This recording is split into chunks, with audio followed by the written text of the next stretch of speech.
Well, here we are again, unfortunately.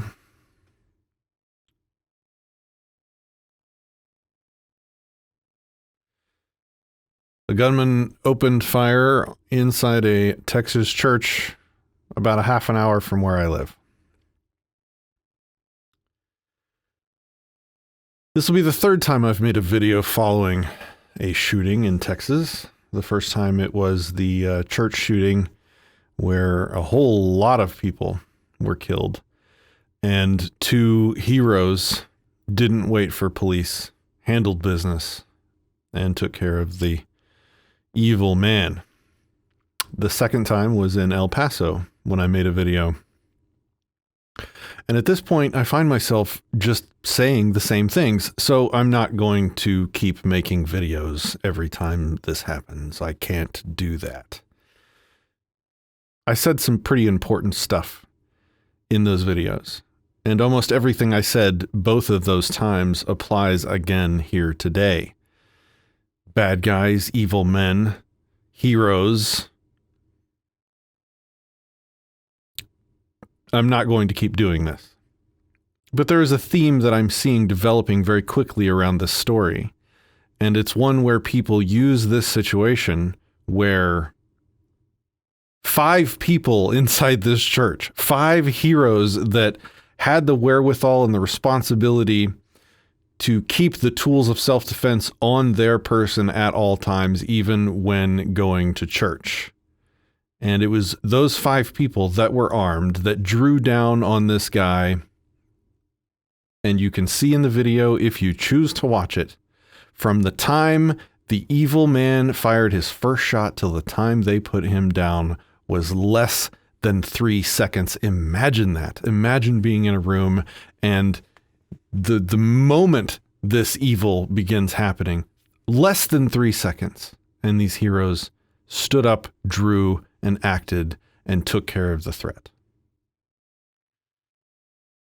And the comparison and the conclusion that everyone is trying to draw and the message they're trying to send the world right now is look at what happens when people have the tools that they need to defend themselves and where they don't have to wait on the police response that can be a very long time away. And I just want to caution people because they're making the statement that, well, in Texas, you can't get away with that stuff. Well, see, this is what the 2A's for, the Second Amendment's for. See, this is why I back the NRA.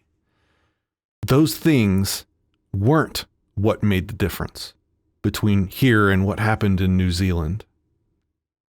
It wasn't the state of Texas.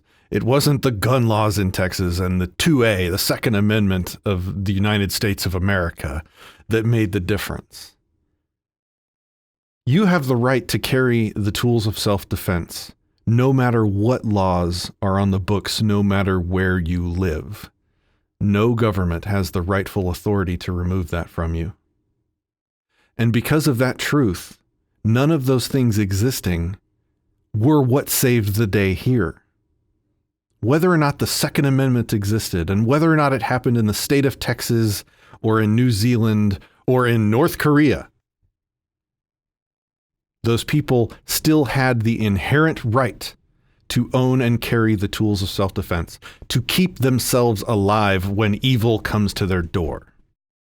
The message I feel that needs to be made, the connection that needs to be made, is that the people here chose to have the tools of self-defense on them. People in other places choose not to have the tools of self-defense on them. Now, granted, I fully understand the governments where you may live may threaten your entire life for your choice to have the tools of self-defense.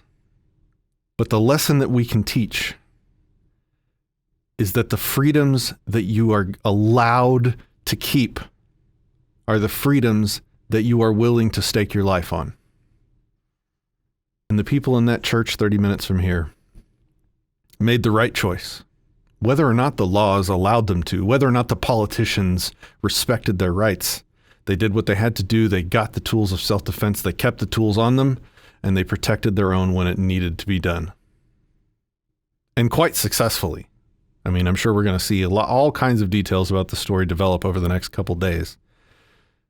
This was one of the most wildly successful mass shooting preventions that we can possibly imagine. But it wasn't the Second Amendment. It wasn't Texas. It was the people. We have to start standing up for ourselves. We have to start staking our lives on our own rights, or we're not going to have them anymore. And if we don't have our rights, then when things like this happens, we also won't have our lives.